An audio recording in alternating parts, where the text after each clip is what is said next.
To listen to this blog post, follow the directions below. When the Read and Write for Google extension is installed and you open a web page, you will see the Read and Write for Google icon next to the bookmark star on the Google address bar. See image below.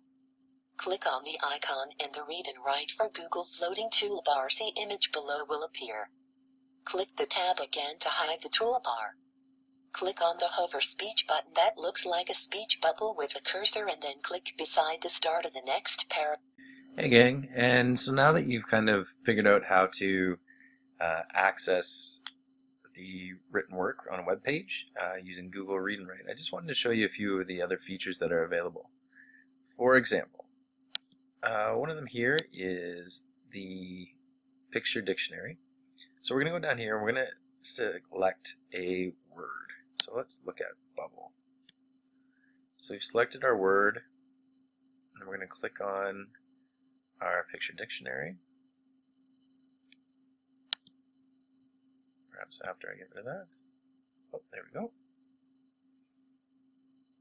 And it shows a picture of bubble. And this is great because for students who are just learning a lot of words, or especially students in primary, having that visual beside the word really helps to kind of set in their minds what exactly it is, and then explains it to them more clearly. Another great aspect about this is the dictionary piece. So we already have the word bubble highlighted. So if we click on dictionary, and maybe that's a word that they're not familiar with at this time, by clicking on the dictionary, you'll see an explanation of it coming out beside it.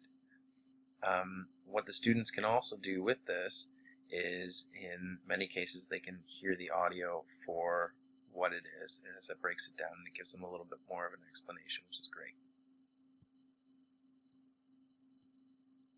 A few other highlights that are here. We have the translation tab, which is great for using in French immersion. If there's, say, one word within a text that the students aren't familiar with, it's really easy for them just to look at it that way. Or if they want more information, say they were doing research on something and they found it within the text, but they want more about that, they can use Google search right here with the fact finder button, which is awesome. You can highlight and make word lists using the highlighter here, and we can remove them back there. We can also collect all the highlights, and that's how we would form our word list, which would help with vocabulary growth. Another great button over here that we have as well is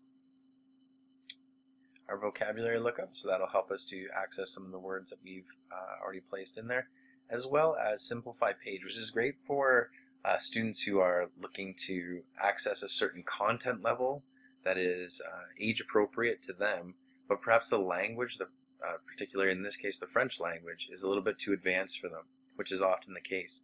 So this would help break it down for them in a more simplified way, so they'd be able to access the information that is more within their interest level.